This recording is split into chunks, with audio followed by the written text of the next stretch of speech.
Buterevu mukwano gwange nkwaniriza kujika media ensibuko ya mawulire gwatanaba kubanga subscribinga gena maso subscribinge likinga commentinga tusobola kubanga munange tutambula fena naba kire kyana kya BBS mbuyo addressed badly onuboko yabaddaze kuwasa mukwase naku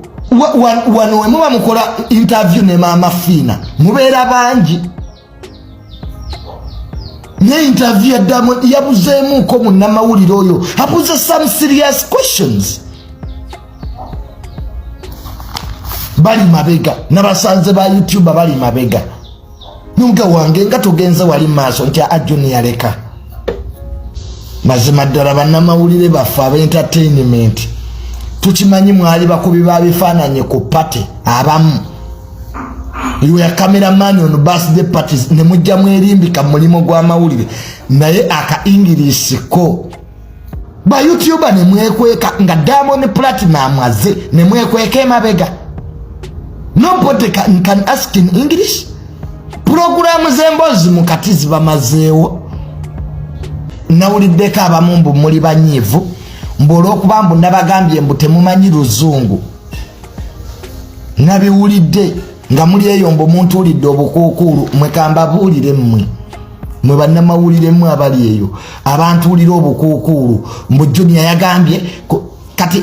mbu tetumanyi luzungu mbu Diamond Platinum mbu twamubuza nabagambye mukole ku luzungu lwammwe twagaye temumanyi luzungu naye abantu Diamond Platinum wama ne wabawamu ne wabulawo munnamawulire amubuuza ebibuuzo ebyamagezi n'otulya kino ekyana kya BBS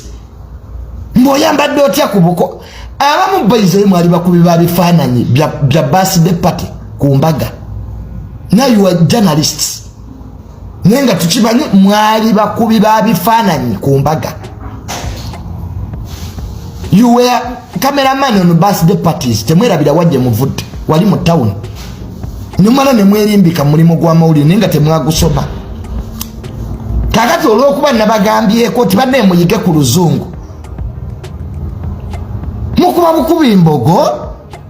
ba YouTuber ne mwekweka nga Diamond Platinum aze ne mwekweka mabega nobody can ask in English program zembozi mukatizi bamazeewo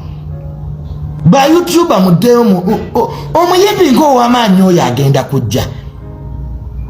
mukuro butabu musomo oluzungu omuntu wama obuze bibuze bitegerekeka nti music industry ya Uganda ne ya Tanzania mutebula bakoko interviews amawanga malala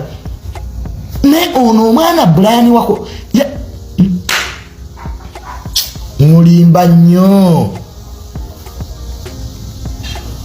omuntu loga mbu before you done anything kati ate ekitana bakolebwa kibeera kitya done mbu Diamond Platinum before you done anything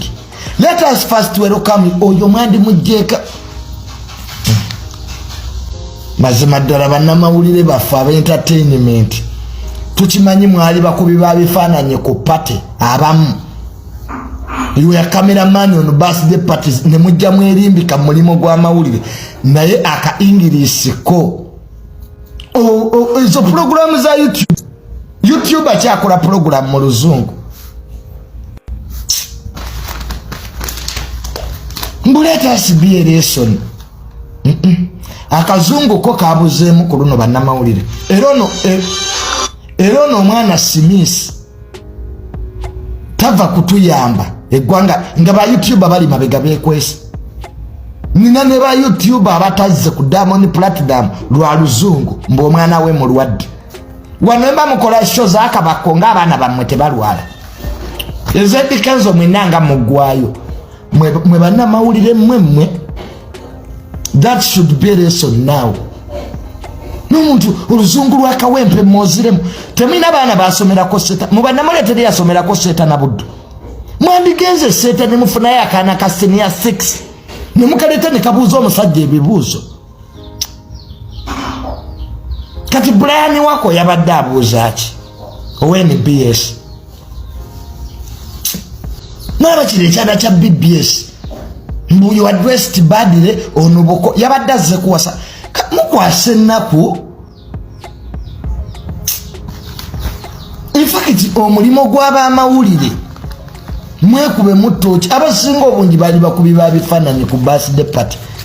ngera balina amakampani awo mu kibuga naye kati mbu basinya journalist not insane.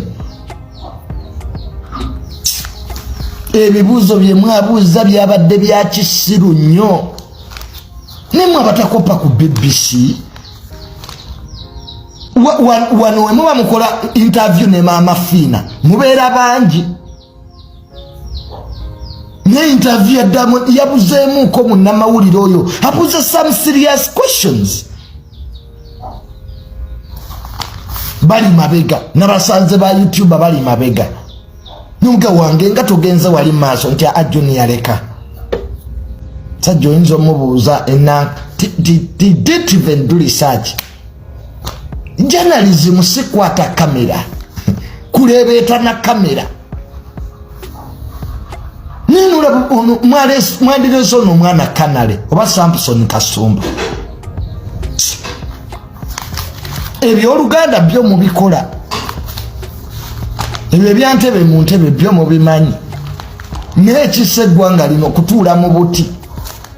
netutuula mu buti. Of course abayimbi bangi batubuzeeko era nga omu ku bo yabadde omukulu John Black Kasada mwana weedinda atamubuna ye ali John Black avudde munanke nayogera ku nsonga eno lwaki ate yasooka n'addako ebbali ono amasaka banga nga tatuwa nnyimba era yagamba munange kino bakiteesaako era kyali planed ne management ye omunno nga mwe muli abamutuwala abamwambaza abamutegerera buli kimu. Ono agambye munange bali balina okuddako ebbali basooke bareflectingemu balabe kaliya y'omwana ono yo egendawa era evaawa. Ebiseera ebisinga munange oba okola ekintu kyonna olinako okustepingako aside ate nolaba ekintu kyokola okikola otya wokyusaamu wooti kiba kitya wabula ono abasuubiza abafaani be wonna abadde bamumisinga nti nedda temutya naye abadde abamisinga era akomyewo ku siini okubanga abawa omuziki nga yali agubawa mu bujjuvu bwagwo. Naye nga wemba serabidde bulungi omukulu Alien Skin kasita yajja ku siini bw'ati muganda wange abayimbi bangi bafuna break bangi abayimbi tetubalabako baliyo bali mbumooli balengerera eyo bagamba katulinde Alien Skin agwe then tukomewo tetugenda kuwona ssente zaffe mu video tetugenda kuwona ssente zaffe mu studio ye Palaso ndowooza yafunira ddala n'obuliri abeereyo nga yeebase abeera mu kamooli. Waliwo oluyimba lwenawuliddeko nga Palaso alina engeri gy'ayimbamu naye ng'ayimbanga Alien Skin. Oluyimba olwo silutegeera luli bikyani naye nga ensonga wezite weziri kujjukiza nti obadde kujiika media ensibuko ya mawulire ng'otanaba kubanga osubscribinga genda maaso subscribing likinga commentinga tusobola okubanga munange tutambula fena nsaba Mukama Katonda abankuumire mweraba.